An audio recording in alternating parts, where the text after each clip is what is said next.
наоѓаме на средина на великденските пости, меѓутоа не е доцна да се каже нешто и за Великден, и за значењето, и за јајцето кое што го бојадисуваме, но секако и што значи она воскреснување. Како самите да воскреснеме за време на постот?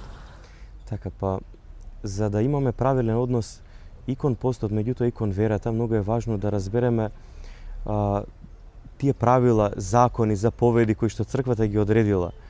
Не се за да му ја одземат слободата на човекот. Зашто секоја заповед повеќе треба советодавно да се гледа на неја.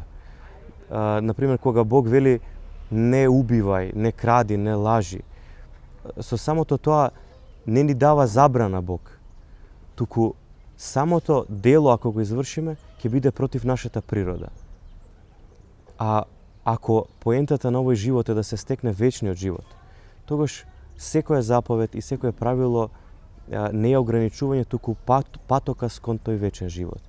Зашто човекот, ако е реален барем за себе или ако се труди да спознае нешто повеќе од овој живот, секако дека ќе се праша за крајот на животот, што представува, дали продолжува, делата што ги вршиме, дали ќе имаат некакво значење кога ќе дојде крајот.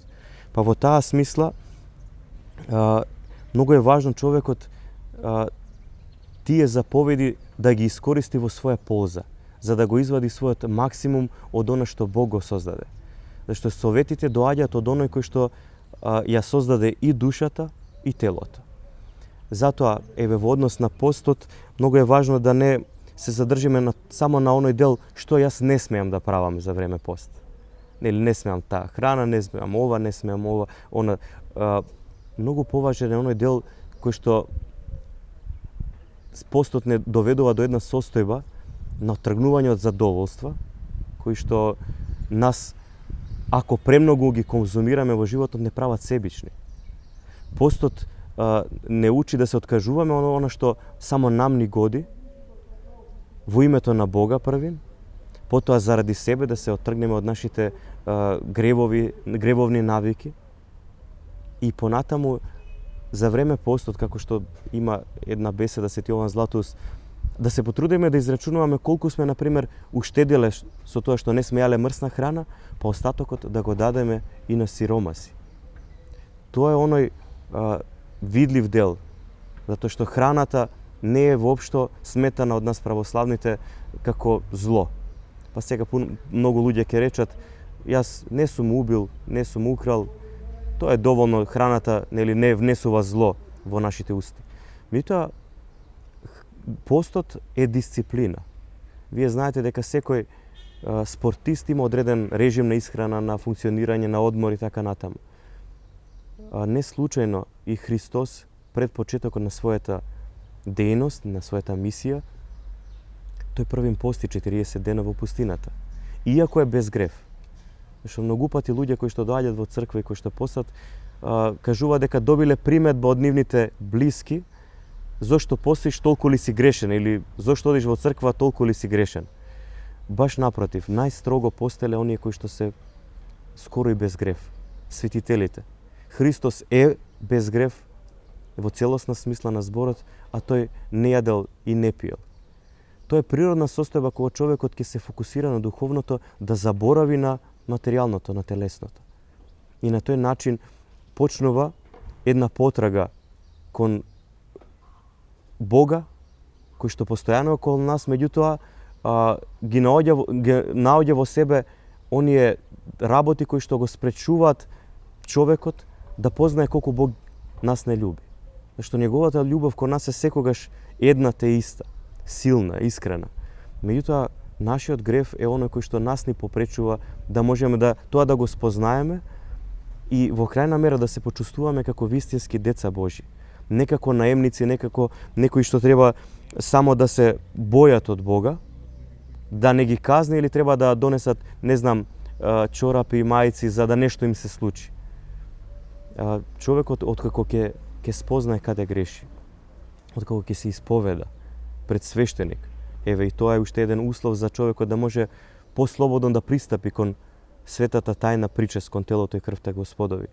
Да се исповеда и откако ќе започне еден живот на постојано преумување или покаяние, постојано откривање на работи кои што го држат заробен, а вршејќи ги оние работи кои што го движат кон Бога, самиот почнува да ја чувствува таа Божја љубов која што е постојано до него. Затоа што осознавајќи колку Бог не љуби, почнуваме и себе си повеќе да се цениме. И заради него, и заради нас секако, да се чуваме повеќе. Дури најголемите грешници, ако појдат на таа потрага по Бога, ќе осознаат дека не постои грев кој што Бог не може да го прости. И најмалиот грев е погубен ако го живееме како нормален, како некој кој што одговара на нашата природа. И најголемиот грев, ако го осознаеме дека е причина за да не бидеме во близина на Бога и да не ја чувствуваме таа љубов, и најголемиот грев, ако ќе се покаеме за него и почнеме да правиме дела спротивни од него, постои можност за спасение. Во овој великопостен период, црквата, токму за да можеме да дојдеме до таа состојба на тие познанија, одредила недели кои што првин се пред постот подготвителни и за време постот не воведуваат во таа тајна и на откривање на Божјата волја, и на тоа како делува неговата љубов врз нас кога ќе сгрешиме, како да се искачиме кон таа висина на познание на тие работи.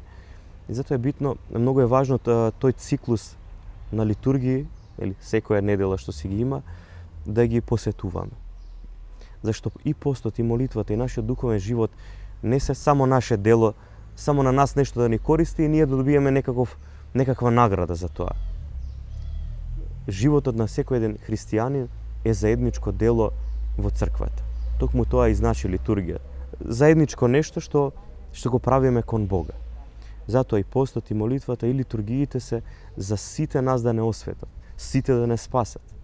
Инаку на секого од нас, ако само за себе го правиме нештото, залуден ќе ни е рајот ако ги нема оние што ни се блиску до нас.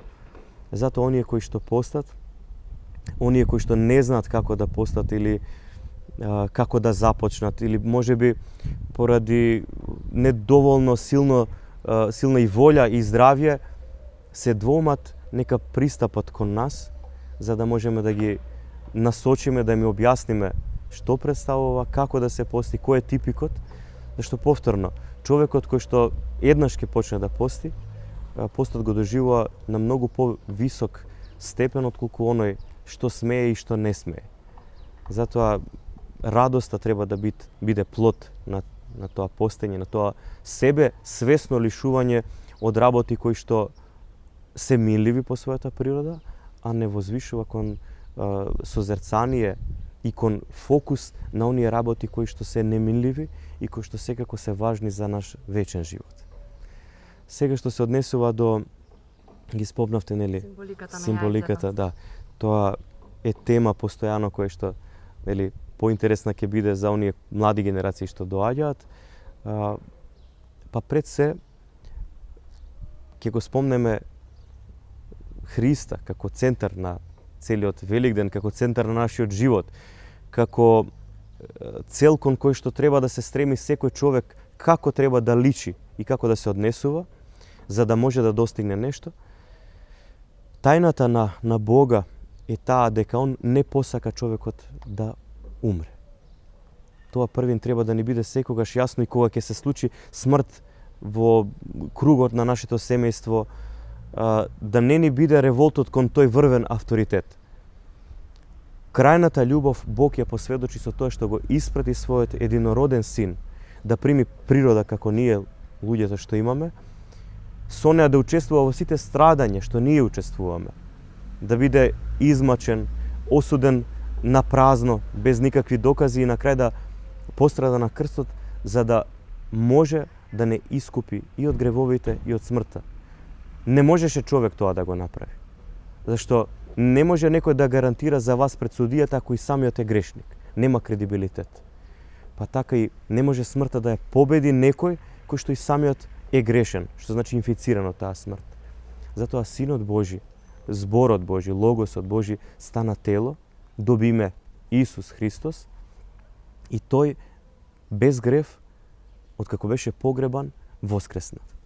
За преку него и по негов пример, сите и ние да добиеме воскресение. Сега, јајцето кој што го вапцаме, нели, црвено, ја има таа символика на затворен гроб во кој што има живот внатре. Нели, гробот го запечатие со огромен камен, војници го чува, а сепак Христос воскресна.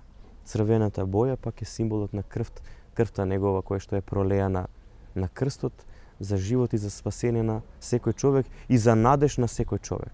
Без разлика на вера, нација, ако човекот се сврти кон Христа, почне да живее според неговите заповеди, почне да се причестува со Христа, веќе во него почнува да се раѓа надеж за тој вечен живот кој што Христос ни го вети. А ако може да упатиме еден апел до граѓаните да не се плашат да дојдат во храмовите за Великден и било кој ден, бидејќи пандемијата е во ек во моментов, меѓутоа не е толку страшна, дека може да се помолат за своето здравје и да си помогнат со таа молитва, полесно да го поминат целиот овој период. Еве, конкретно денеска, нели, стоиме пред храмот, нема гужва.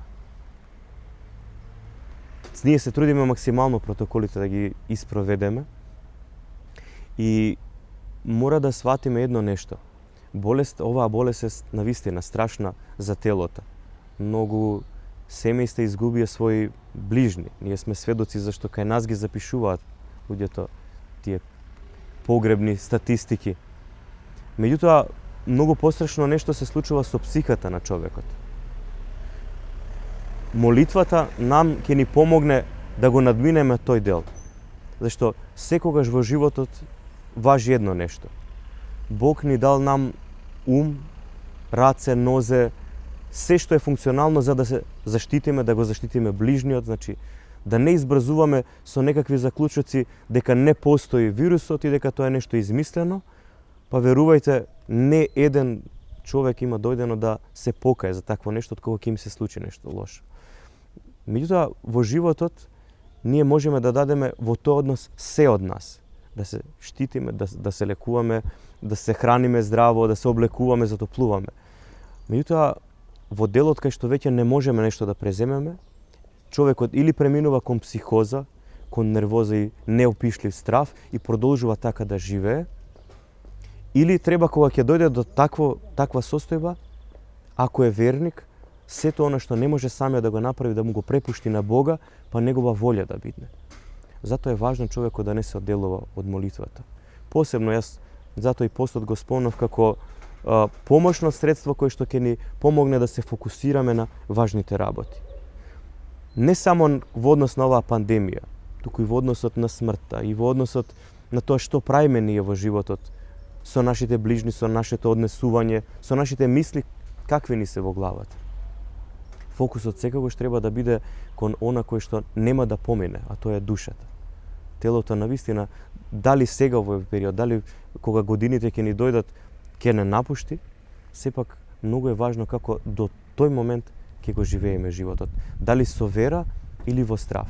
Зашто стравот навистина ништо не помага, додека пак верата изградува и дава храброст на човекот да живее. За да не го покоси човекот оваа пандемија и во психичка гледна точка да стане депресивен, без волја за живот, мораме молитвено да функционираме, да сме живи. Тој дел никако не сме да умре.